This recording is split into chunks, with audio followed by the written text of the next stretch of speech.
Who are you, and who are you becoming? It is the central and most important question of every human life. It is a quiet, internal process of growth, of change, of trial and error. But what if you had to answer that question on the biggest stage in the world, under the brightest and most unforgiving lights imaginable? Michelle Obama's breathtaking and deeply personal memoir, Becoming, is not just the story of a first lady. It is a profound, philosophical, and stunningly honest journey into that very question. It is the story of a girl from the south side of Chicago who, through grit and grace, found her voice. It is the story of a woman who had to learn to navigate a life she never asked for, and a role for which there was no blueprint. And it is the story of a leader who, through it all, reminds us that becoming is a process that is never ever finished. This is not a political memoir, it is a human one. And it is a masterclass in the art of living a life of purpose, integrity, and grace. Part 1. Becoming Me, the girl from the South Side. The story begins not in the White House, but in a small, cramped apartment on the south side of Chicago. This first section of the book, Becoming Me, is a powerful and loving portrait of a working-class African-American family that, through its stability and its values, gave her an unshakable foundation. She describes her parents, Fraser and Marion Robinson, as her rocks. Her father, Fraser, was a city pump worker who, despite being diagnosed with multiple sclerosis in his 30s, never missed a single day of work. From him, she learned the profound and quiet dignity of dependability, of showing up, of doing the work without complaint. Her mother, Marion, was a homemaker who was a fierce and loving advocate for her children. From her, she learned to be a confident and independent thinker. Her childhood was not one of wealth or privilege, but it was rich in love, in music, and in high expectations. The central question that she says echoed through her entire young life, a question that was both a challenge and a gift from her parents, was a simple one. Am I good enough? This question would become the driving force behind her relentless ambition. It pushed her to excel in school, to prove that a little black girl from the South Side could compete with anyone. But this question was also the source of a deep and persistent self-doubt, a kind of imposter syndrome that would follow her for decades. She tells the story of a high school guidance counselor who told her that she wasn't Princeton material. It was a small, casual act of dismissal, but it lit a fire in her. She applied to Princeton, and she got in. Her time at Princeton, and later at Harvard Law School, was a story of culture shock and determination. She was often one of the only women, and one of the only black students, in the room. She was constantly navigating a world of privilege that was completely alien to her, and she was constantly haunted by that question, am I good enough? But with every challenge she overcame, with every exam she passed, with every degree she earned, she was answering that question not for anyone else but for herself. Part 2. The Swerve, a search for a deeper purpose. After graduating from Harvard Law School, Michelle achieved the picture of conventional success. She landed a high-paying job at a prestigious corporate law firm in Chicago. She had a nice office, a fancy title, and a clear path to becoming a partner. She was, by all external measures, a success. She had proven decisively that she was good enough, and she was miserable. The work was abstract, it was unfulfilling, and it felt completely disconnected from the community she had come from. She began to feel a deep and growing sense of emptiness. This is one of the most relatable and philosophically important parts of her story. It is the story of what happens when you climb to the top of a ladder, only to realize that it was leaning against the wrong wall. This dissatisfaction was brought into sharp focus by two events. The first was the death of her father, Fraser, from complications of his MS. His death, at the young age of 55, was a devastating blow, and it left her with a profound sense of the fragility of life.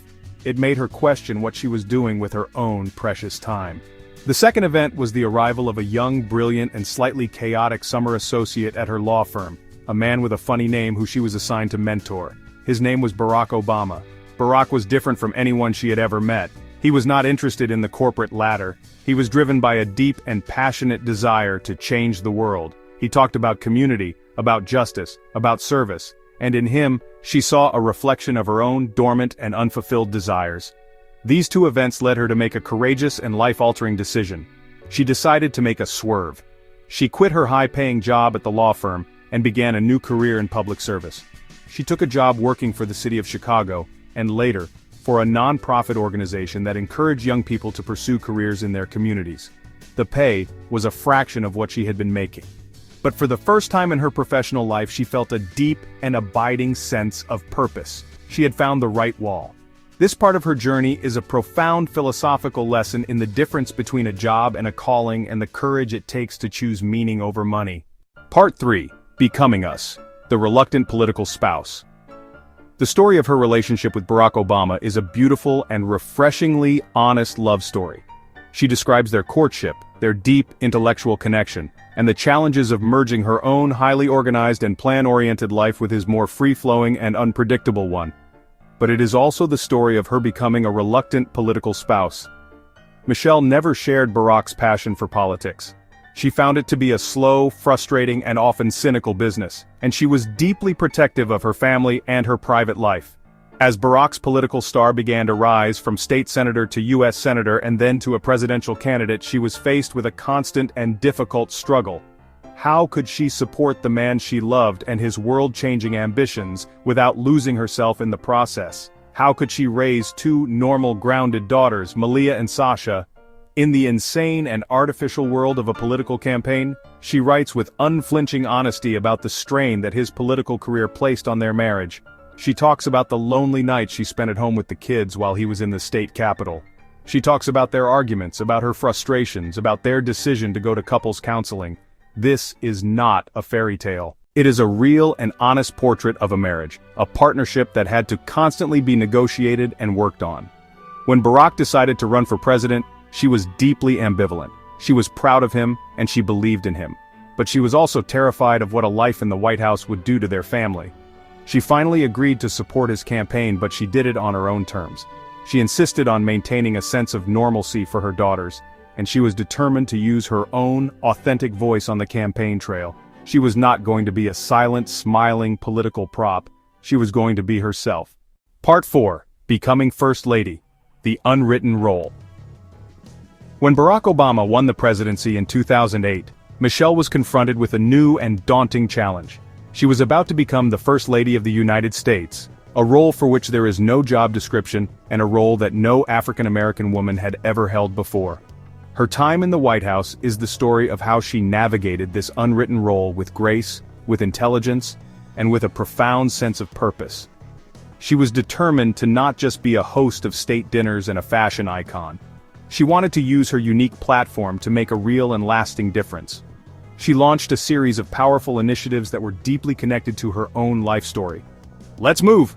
Her campaign to fight childhood obesity was born from her own experience as a working mother, trying to keep her own children healthy. Joining Forces, her initiative to support military families, was a tribute to the values of service and sacrifice that she saw in her own family. And her Reach Higher initiative, which encouraged young people to pursue higher education, was a direct reflection of her own life-changing journey through Princeton and Harvard. But the most powerful part of her story as First Lady is her honest reflection on the immense and often unfair pressures of being the first. She knew that she was a symbol, that her every word, her every action, and her every fashion choice would be scrutinized in a way that none of her predecessors ever had been. She faced a barrage of racist and sexist attacks from the media and from political opponents. She was called an angry black woman. Her very body was criticized. It was in the face of this ugliness that she and her husband developed a philosophy that would become their trademark. As she famously said in her 2016 speech at the Democratic National Convention, "When they go low, we go high." This was not just a political slogan, it was a profound philosophical and moral commitment. It was a decision to meet negativity, hatred, and cynicism, not with more of the same, but with integrity, with grace, with dignity, and with hope. It was a powerful lesson in leadership, and it was the very essence of her role as First Lady. Part 5. The Philosophy of a Life in Progress. The title of the book, Becoming, is the key to its ultimate philosophical message. Her story is not a story of arriving at a final, perfect destination. It is a story of a constant and never-ending process of growth, of change, of evolution. The central theme that runs through her entire life is the power of owning your own story. From the very beginning, she was a person who was determined to write her own narrative, to defy the low expectations of a guidance counselor, to swerve away from a career that didn't fit, and to define the role of First Lady on her own terms. Her story is also a profound meditation on the nature of home. She writes about the journey from her small apartment on the south side of Chicago to the strange gilded cage of the White House, a place that is both a home and a museum. And she writes about the challenge of creating a real, loving, and normal home for her daughters in the most abnormal of environments. And finally, her story is a testament to the idea that our lives are a process of constant becoming. She is always asking, who am I and who do I want to be next? The Michelle Obama who leaves the White House at the end of the book is not the same woman who entered it 8 years earlier. She is older, she is wiser, and she is, as she says, a work in progress. The ultimate message of becoming is a story that is both extraordinary in its details and deeply universal in its themes. It is a testament to the power of a single, authentic voice. It is a story about the importance of family, of community, and of public service. And it is a powerful and hopeful reminder that our own stories are always unfolding, that we are all, in our own ways, on a lifelong journey of becoming. It is a deep inquiry into the very nature of a purposeful life. If you believe that our lives are a constant process of growth, and that we all have a story worth telling, then you are in the right place. Welcome to Geeky Philosopher. Subscribe, and let's continue to explore the lives and the philosophies that inspire us to become more.